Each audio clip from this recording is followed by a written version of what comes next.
I've seen a lot of posts and a lot of media attention and a lot of articles and a lot of comments about Islam and violence being associated.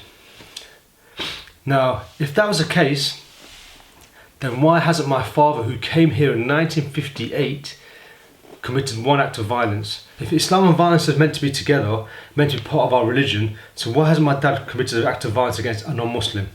Why haven't I committed an act of violence against a non-Muslim in the name of religion? Why hasn't the 3 million that live in this country done this? Or in other parts of Europe? Think about what I'm saying here, okay? If Islam and violence were hand in hand, like you guys are saying, like some people are saying on the social networks, this country would be going upside down. It would be kicking off every single day. We would have been dead by now. All the Muslims would have been dead by now. You know, think about it. It's not because we're the minority. Even if it was a majority, like in places like Saudi Arabia, you don't see violence all the time, or other countries, you know, for example, I don't know, Dubai or Malaysia, you don't see them kicking off every single day killing non-Muslims, do you? Because it's not true.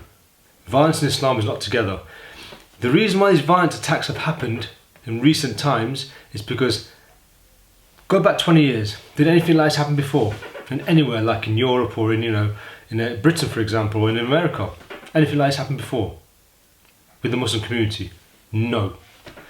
This started happening after 2003, after the invasion of Iraq by the Americans and by the British. Then it all happened. It started kicking off everywhere. Why? Because it's to do with culture and to do with revenge. Okay? Now, groups like IS use this as an excuse and bring Islam into it and say, right, it's your Islamic obligation to, you know, fight back and whatever, you know, carry out these attacks on, you know, non-Muslim soil, if you want to call it that. It's revenge. It's nothing to do with Islam. It's a load of, I'm not going to swear, but it's a load of beep beep. Why did this happen 20 years ago? Think about it. 20 years ago, none of this happened. We didn't hear about, you know, people driving cars into people. You know, we didn't hear about suicide attacks, anything like this you know, especially on European soil, in the Western world. We didn't hear about it. Why? Because it's not part of our religion. That's why. This only started happening after 2003. Why 2003? Think about it. 2003. What happened in 2003? Iraq was invaded. That's what happened.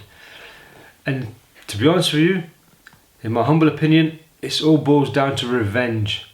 Revenge attacks. That's why it's happening. It's not to do with religion. ISIS and groups like that use religion as an excuse to get people to do their acts for them. They use ayats from the Quran or whatever and take it out of context, take a phrase out, take it out of context. Look, it's your obligation to do this. No, it's not. Because if it was, it would be violence. There'd be violence all the time. Think about what I'm trying to say. 20 years ago, there was hardly anything in Britain or in the West. Nothing at all. Only after 2003, this all started happening.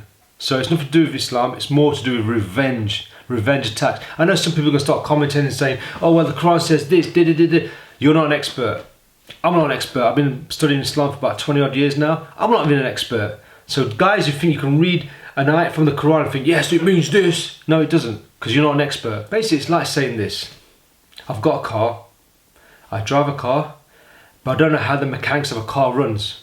It's the same thing. You guys read things about Islam, you think you're experts at Islam, well, you're not. It takes years and years and years of study to study Islam and to understand its context.